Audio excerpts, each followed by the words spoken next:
दयानंद जी के चरणों में श्रद्धा का सुमन अर्पित करते हुए धोबी समाज में पैदा हुए महासंत संत गाडगे जी के चरणों में श्रद्धा का सुमन अर्पित करते हुए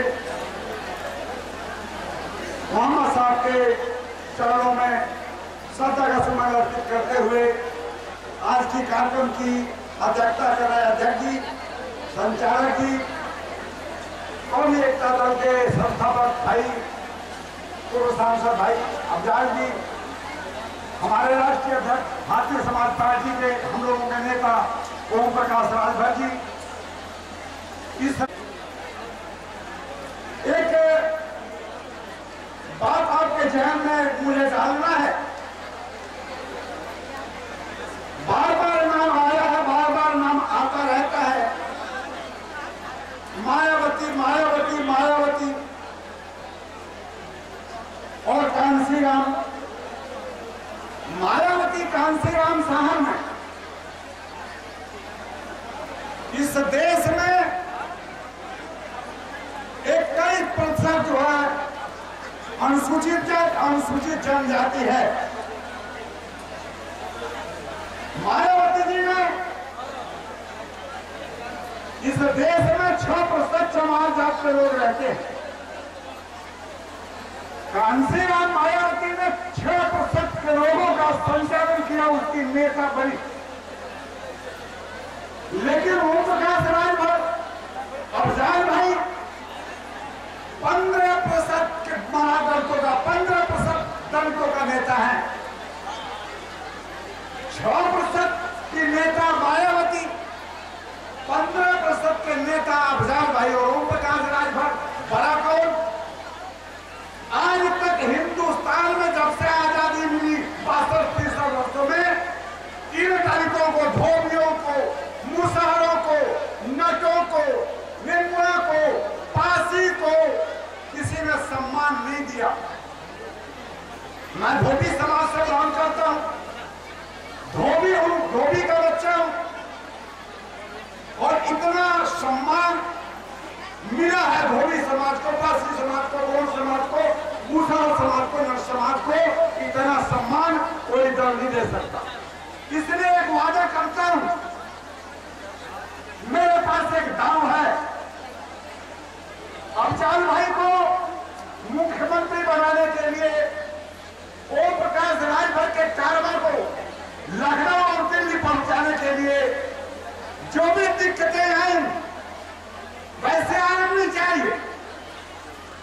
लोग कहते हैं ना, मुसीबत आती है, कष्ट आता है, काम बिगड़ जाता है, नहीं बनता, तो लोग कहते हैं आज मैं घर से निकल रहा हूं, बार बार मेरा काम बिगड़ जाता है। हे मालिक, अगर काश कोई धोबी मिल जाता, धोबी बन जाता है आगे, तो मेरा बिगड़ा हुआ काम बन जाता।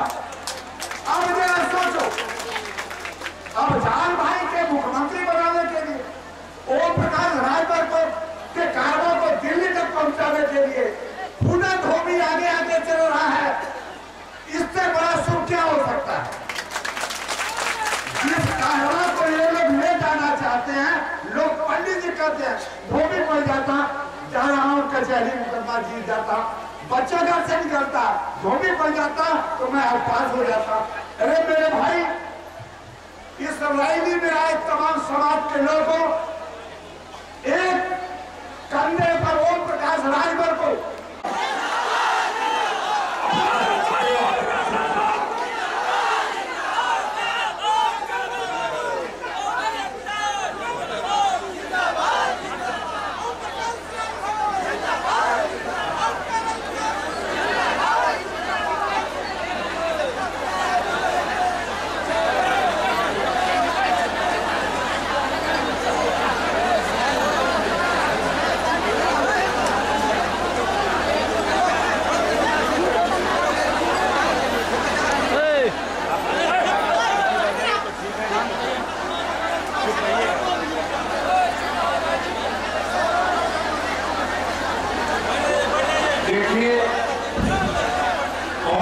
कार्यक्रम चल रहा है और इस बात का एहसास है कि लगातार बारिश हो रही है, लेकिन ये जनसैलाब आज बलिया के राजनीतिक इतिहास में एक नया अध्याय भी लिखने का काम करेगा।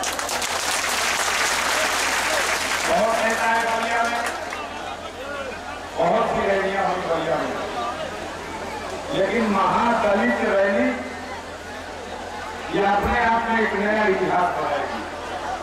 कौन आया इस रैली में, किसकी है ये रैली? इस उत्तर प्रदेश में रहने वाले ऐसे इंसान जिन्हें मानव नहीं माना जाता। ये मुसहरों की रैली है, ये पासपोर्टों की रैली है, ये दुसाधों की रैली है, ये खटिकों की रैली है, ये पासियों की रैली है, ये वाल्मीकियों की रैली है। इस रैली में तमाम महादलित समाज के लोग जिनको मानव नहीं माना जाता, जिनकी गिनती भी स्वीकार नहीं की जाती, कहा जाता था दुसाध कहाँ है उत्तर प्रदेश में, ये भी कहा जाता था धोबी कहाँ है उत्तर प्रदेश में, कहाँ है डोम, कहाँ है मुसहर। लेकिन आज देखने वालों, बलिया के स्कूली कॉलेज के मैदान में देखो, महादलित रैली के मैदान में एक घूमा हुआ ये जनसमूह इस बात का सबूत दे रहा है कहीं ना कहीं बेईमानी हुई है, और उस बेईमानी के खिलाफ अब उठकर खड़ा हो गया है ये महादलित। यहाँ आए हुए लोगों से एक दो प्रश्न करूंगा, ज्यादा लंबा नहीं बोलना चाहता, इसलिए कि सारी बातें आ चुकी है, आप विषय को समझ चुके हैं। पहले ये बताइए कि भारत आजाद हो चुका, और इस आजाद भारत में लोकतंत्र की व्यवस्था, और इस लोकतंत्र की व्यवस्था में क्या समाज में रहने वाले इन गरीबों को जो सरकार की योजनाएं हैं, पेंशन मिलना, राशन मिलना, बेघरों को घर मिलना, पीने के पानी की साधन की व्यवस्था करना, बीमारों के लिए दवाई का इंतजाम करना, क्या ये सुविधाएं सरकार की तरफ से इन गरीबों को मिलती है? हम आपसे पूछना चाहते हैं, बताइए कितने लोग इस बात की गवाही देंगे कि ये कागजी योजना गरीबों के घरों तक नहीं पहुंचती? पाइप मांगने के लिए जाओ तो 2000 रुपया वीडियो सीडीओ डीडीओ मांगेगा। अगर किसी का गरीब का घर, अगर उसका नाम बीपीएल सूची में है और उस गरीब का घर बनाने के लिए सूची में नाम आ गया, तो उस गरीब को अपना घर बनवाने के लिए वीडियो सीडीओ डीडीओ सेक्रेटरी के डीएम के कम से कम 5000 से लेकर के 10,000 रुपया घूस देना होगा। इस देश में बेईमानों का राज है, चोरों का राज है, और बेईमानों और चोरों के इस राज को, इस व्यवस्था को अब वक्त आ गया है संभाल लिया है, और वो संकल्प है जुल्म के खिलाफ लड़ने का।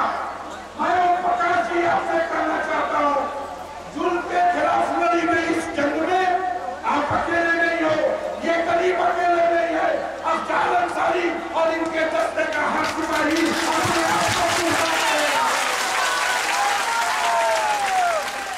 आदि किसी गरीब पर अत्याचार हो, किसी जालिम ने आपकी इज्जत अबरू से खिलवाड़ किया, किसी की जगह जमीन और संपत्ति पर डाका डाला, कहीं प्रशासन ने जुल्म किया, मैं वचन देता हूं भाइयों प्रकाश कि तुम्हारे लोगों का क्या पसीना बहेगा।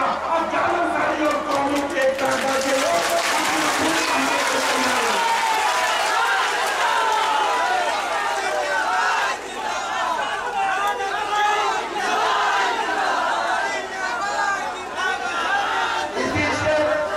इसी के साथ इसी कार्रवाई की पंक्ति के साथ मैं अपने साथी भाइयों प्रकाश को बुलाऊंगा। कार्रवाई की एक कविता सुन लो, वो कविता नहीं है, भाइयों प्रकाश के वजूद का एक कमाल है। प्रशासन के लोग, सरकार के लोग इनके हौसले को तोड़ना चाहते हैं, इन्हें दबाना चाहते हैं। अफगान अंसारी, कौमी नेता और ये गरीबों की टोली अपने नेता भाइयों प्रकाश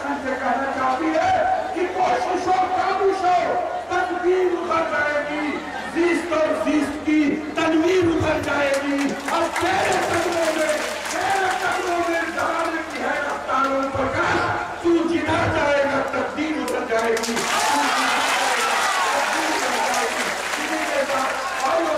को आपके बीच में ला रहा हूं, एक नारा लगाइए मेरे साथ दीजिए, बोले धरती और आकाश, बोले धरती और आकाश।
की धरती पर महादलित सम्मेलन की अध्यक्षता करते हुए सम्मानित अध्यक्ष महोदय, संचालक महोदय, मंच पर बैठे बलिया जनपद ही नहीं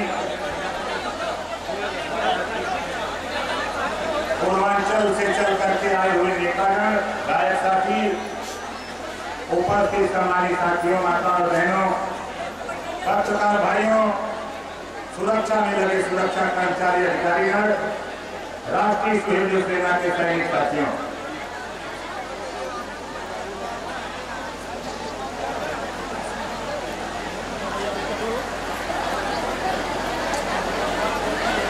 दोस्तों, अभी आपके बीच में हमारे बड़े भाई माननीय अफजल अंसारी जी ने कहा, बहुत अच्छी बात आपको बताया। और आज इस बलिया में टीबी कॉलेज के मैदान में महादलित सम्मेलन करने की आवश्यकता क्यों?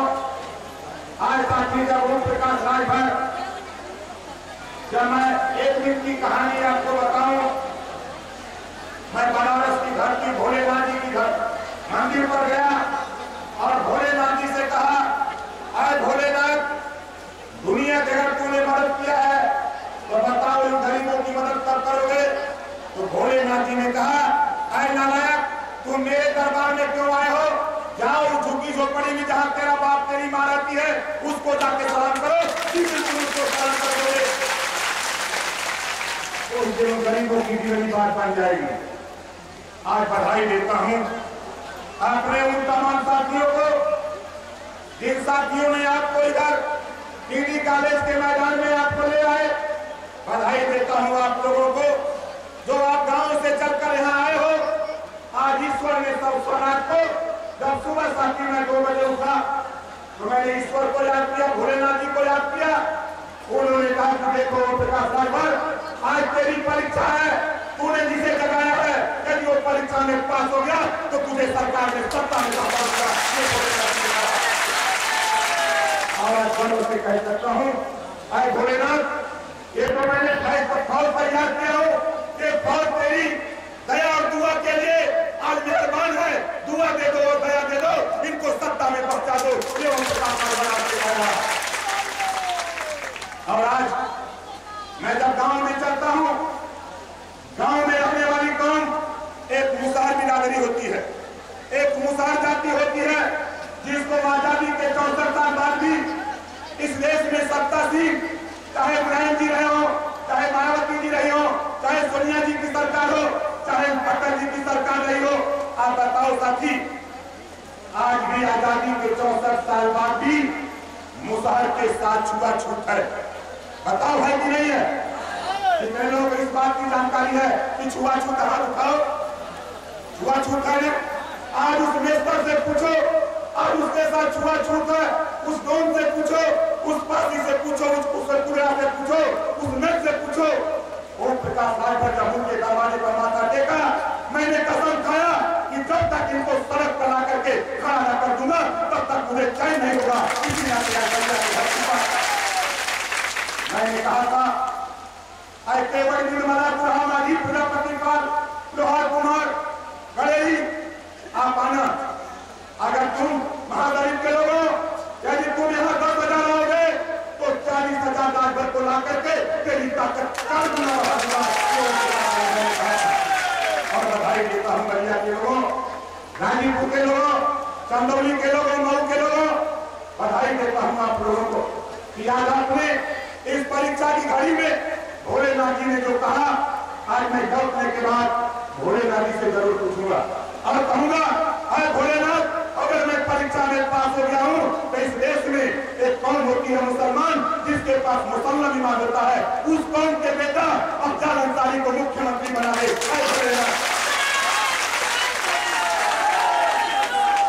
तो बताओ फैसला देने वाले लोगों, कितने लोग चाहते हो कि अफजल अंसारी उत्तर प्रदेश का मुख्यमंत्री बने? जरा हाथ उठाओ।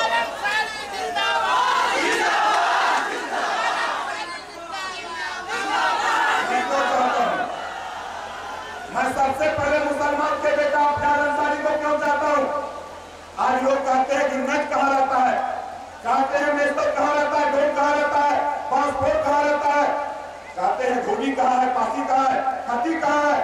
ओम प्रकाश राजभर जब इनको खोज करके निकाला तब आज लोगों को पीड़ा हो रही है। अरे आज सरकार के इशारे पर अगर तुम हमारी गाड़ियों के, हमारे आने वाले लोगों के गाड़ियों की हवा निकाल रहे हो तो ये लोग के लिए सरकार की हवा निकाल देंगे। बताओ ये सरकार का हवा निकला कि नहीं निकला?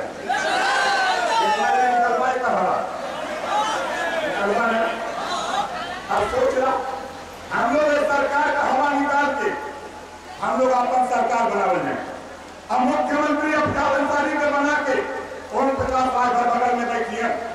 अब वही से कहा कि देखा भैया भाषण देने हुआ पूरे उत्तर प्रदेश में बिना पैसा में हैंड पाइप बचा के चाहिए, बिना पैसा में हैंड पाइप बचा के चाहिए, बिना पैसा में आवास बचा के चाहिए। अगर कोई आवास के नाम पर, हैंड पाइप के नाम पर पैसा नहीं देखा गया, चाहे उससे केकरी हो, चाहे उससे केकरी हो, चाहे बीडीओ हो, चाहे डीएम हो, चाहे विधायक हो, चाहे सांसद हो, अगर रुपया मांगत आवास हैंड पाइप के नाम पर अगर देखा गया, पता चल गया तो फिर दाहिना हाथ कटवा के बाएं हाथ पत्थर लगाओगे। सरकार चलत मनमोहन जी का दिल्ली में, उत्तर प्रदेश में मायावती जी का सरकार। अरे मायावती जी, कभी आपने चिंतन किया? मैं कांचीराम जी का चेला हूं। कांचीराम जी ने कहा था कि अगर मैं भूल से किसी सामंतवादी को मैं टिकट दे दूं तो उसको हरा देना, वो सदन का मुंह न देखने पाए। ये कांचीराम जी ने कहा था, कांचीराम जी ने कहा था। और आज कांचीराम जी के मिशन को मायावती जी बधाई देता हूं। बलिया की धरती पर एक नौजवान जिसका नाम भूरा राम कांचीराम जी के मिशन को पूरा कर रहा था और यहाँ सामंतवादी पैसे के बल पर भूरा का